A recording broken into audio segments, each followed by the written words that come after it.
Good morning, guys, and welcome to Sementia Farms. Today we are starting this video right here this morning from Sementia Farms.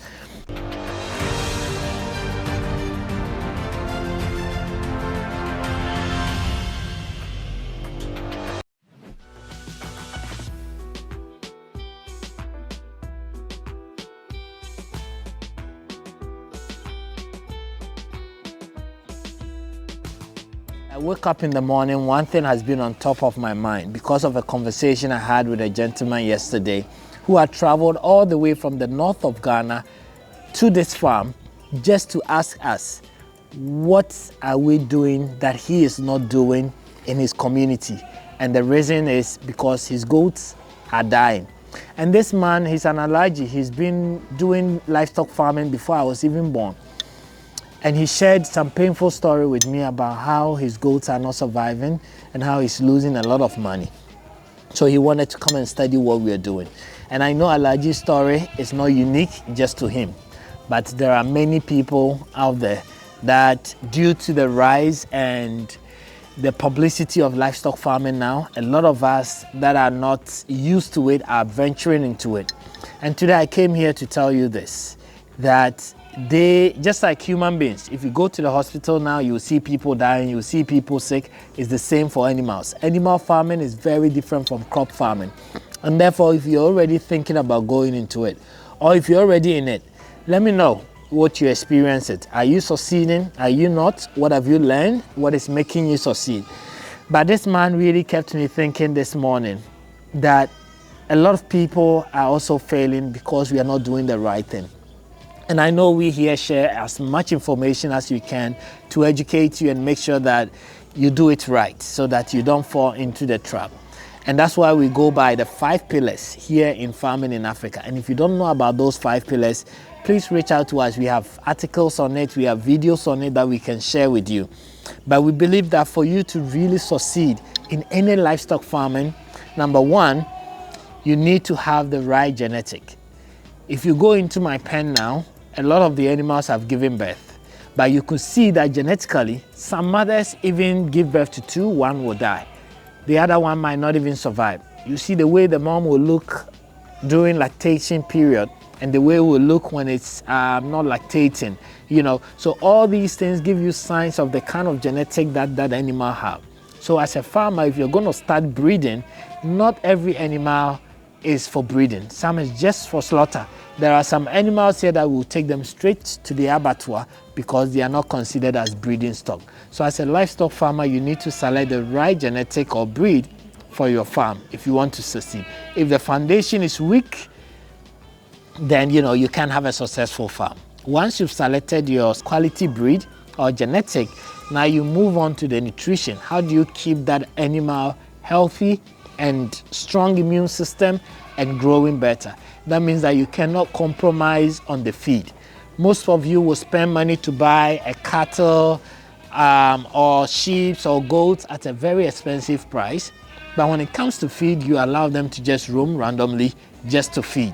And that's a big mistake that we do, right? Because no matter how big and beautiful the animal looks, if you don't take good care of that animal, it's going to look horrible. And you bought it because of how it looked. So your feeding is the most important thing to me among even all the 5 pillars that you need to focus on. So make sure you have your concentrates right. Make sure that you have your raw material, macro minerals right, and they are eating well. They will build enough immune system that is going to protect you against even diseases. Which brings me to the point number 3, the health, right? How are you keeping your animals healthy? Right? Do you have a medication plan? What are the vaccinations that you need to give to your animals on a yearly basis, on a 6-month basis, in order to keep this animal stronger and prevent them from some viruses and diseases that the weather or the season is going to bring, right? And that is, I think, the number 3 point that I want to share with you. And the health is always the critical part because you're going to lose your animals. Sorry, it's feeding time this morning, so they are making a lot of noises, waiting for their pallet feed. We talk about feed.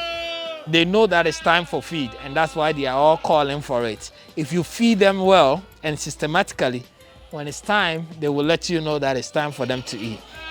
The fourth point I want to talk about is management. Management in the sense that small things that you have to do. As I'm going into the pen now, you can see we actually have a disinfectant where you have to disinfect yourself before you even enter the pen. These are the small things you can do to prevent diseases. If you go into our pen this morning, we have cleaned all the pen. We have cleaned their feeders. We've cleaned their drinking bowls. Everything is clean. Those simple day-to-day activities at the farm is really going to help you, protect you from diseases, and also help the animals live comfortably and stress-free, right? So management practices is another thing. I think we have a webinar on how to start a goat farm, and we talk in detail about all these things. Contact the WhatsApp number below, get in touch with the team, and see how you can go into details and learn more about this. Then finally, obviously, it's infrastructure.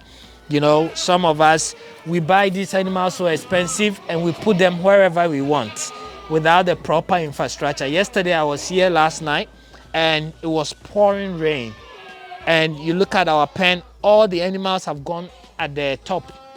They've all climbed there.